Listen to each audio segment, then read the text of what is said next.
Dumating nga pala ang ahente ko ng sigarilyo, ang GTI. Every 2 weeks nga kung sila'y pumupunta sa store ko. At araw ng Huwebes yun mga kasari. Malayo pa lamang ay naglalaan na ako ng pambayad. Ganun na lamang ang technique na ginagawa ko. Mahirap na, baka kung saan pa mapunta. Consignment pa lang ginagawa nila sa amin. At meron na naman silang binigay sa atin na pa-free.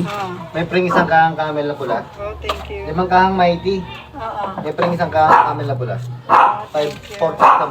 Okay. 2 kahang pring mo ma'am ha. Thank you sa dalawang bakang pray. 3 ma'am, may pring isa. Oo, salamat. 5 may pring isa ulit. Wow, thank you. Pero na ulit ma'am. Okay. 27, balik ko ma'am. Oo. Ma'am, dito lang po sa may check. Okay. Ito po.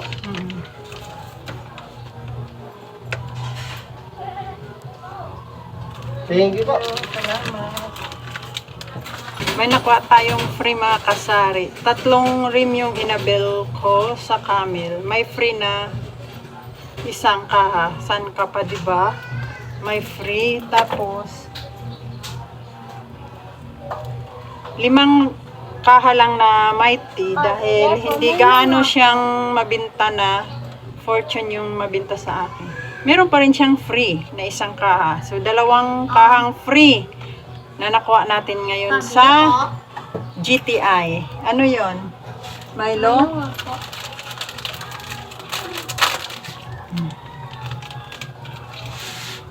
Tapos, kanina dumating din yung ahente natin ng Selecta. Niregister yung ating freezer kasi hindi pa siya naka-encode sa kanilang system. Then, binigayan nila ako ng bagong price list. Ayan.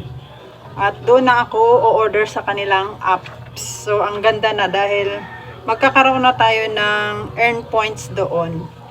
Maganda na. Meron na rin siyang, nakalagay na rin tayo sa GC. So, legit na tayong suki ni Selecta. Ayan, ipapalaminate natin to. So, ito yung credit line natin ay 4-5. Balik nila ay sa November 27. So, ito yung mga nagdatingan sa atin tindahan ngayong araw. So, yun yung decision sa atin. Bye!